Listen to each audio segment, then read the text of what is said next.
नमस्कार दोस्तों, आज मैं बुधवार की कथा सुनाने जा रही हूँ। फ्रेंड, आज मैं बुधवार की कथा सुना रही हूँ। एक साहूकार किसी नगर में एक बहुत ही धनवान साहूकार रहता था। नगर में एक बहुत ही धनवान साहूकार रहता था। नगर की सुंदर कन्या का विवाह नगर की सुंदर गुणवंती लड़की से हुआ था। एक बार वो अपनी पत्नी को लेने बुधवार के दिन ससुराल चला गया और पत्नी के माता पिता से विदा कराने के लिए कहा। माता पिता बोले, बेटा आज बुधवार है, बुधवार को किसी भी शुभ कार्य के लिए यात्रा नहीं करते। लेकिन वह नहीं माना और उसने वहम की बातों को न मानने की बात कही। दोनों ने बैलगाड़ी से यात्रा प्रारंभ की। 2 कोस की यात्रा के बाद उसकी गाड़ी का एक पहिया टूट गया। वहाँ से दोनों ने पैदल ही यात्रा शुरू की। रास्ते में पत्नी को प्यास लगी तो साहूकार उसे एक पेड़ के नीचे बिठाकर जल लेने के लिए चला गया। थोड़ी देर के बाद वो कहीं से जल लेकर वापस आया तो वह बुरी तरह हैरान हो उठा, क्योंकि उसकी पत्नी के पास उसकी ही शकल सूरत का एक दूसरा आदमी बैठा था। पत्नी भी साहूकार को देखकर हैरान रह गई। वह दोनों में कोई अंतर नहीं कर पाई। साहूकार ने उस व्यक्ति से पूछा, तुम कौन हो और मेरी पत्नी के पास क्यों बैठे हो? साहूकार की बात सुनकर व्यक्ति ने कहा, अरे भाई, यह मेरी पत्नी है। मैं अपनी पत्नी को ससुराल से विदा करा कर लाया हूँ। लेकिन तुम कौन हो? तुम कौन हो जो मुझसे ऐसा प्रश्न कर रहे हो? साहूकार ने लगभग चीखते हुए कहा, तुम जरूर कोई चोर या ठग हो।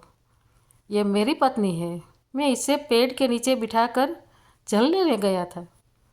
इस पर उस व्यक्ति ने कहा, अरे भाई, झूठ तो तुम बोल रहे हो। पत्नी को प्यास लगने पर जल लेने तो मैं गया था।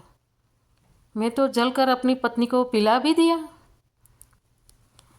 और अब तुम चुपचाप यहाँ से चलते बनो, नहीं तो किसी सिपाही को बुलाकर तुम्हें पकड़वा दूंगा। दोनों एक दूसरे से लड़ने लगे। उन्हें लड़ते देख बहुत से लोग वहाँ एकत्र हो गए।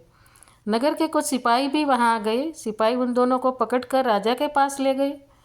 सारी कहानी सुनकर राजा भी कोई निर्णय नहीं कर पाया। पत्नी भी उन दोनों में से अपने वास्तविक पति को नहीं पहचान पा रही थी। राजा ने उन दोनों को कारागार में डाल देने को कहा। राजा के फैसले को सुनकर असली साहूकार भयभीत हो उठा। तभी आकाशवाणी हुई, साहूकार, तूने माता पिता की बात नहीं मानी और बुधवार के दिन अपनी ससुराल से प्रस्थान किया। यह सब भगवान बुद्धदेव के प्रकोप से हो रहा है। साहूकार ने भगवान बुद्धदेव से प्रार्थना की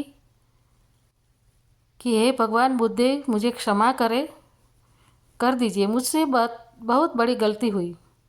भविष्य में अब कभी बुधवार के दिन यात्रा नहीं करूँगा और सदैव बुधवार को आपका व्रत किया करूँगा। साहूकार की प्रार्थना से प्रसन्न होकर भगवान बुद्धदेव ने उसे क्षमा कर दिया। तभी दूसरा व्यक्ति राजा के सामने गायब हो गया। राजा और दूसरे लोग इस चमत्कार को देखकर हैरान हो गए। भगवान बुद्धदेव की अनुकंपा से राजा ने साहूकार और उसकी पत्नी को सम्मानपूर्वक विदा किया। कुछ दूर चलने पर रास्ते में उन्हें बैलगाड़ी मिल गई। बैलगाड़ी का टूटा पहिया भी जुड़ा हुआ था। दोनों उसमें बैठकर नगर की ओर चल दिए। साहूकार और उसकी पत्नी दोनों बुधवार का व्रत करते हुए आनंदपूर्वक जीवन यापन करने लगे। भगवान बुद्धदेव की अनुकंपा से उनके घर में धन संपत्ति की वर्षा होने लगी।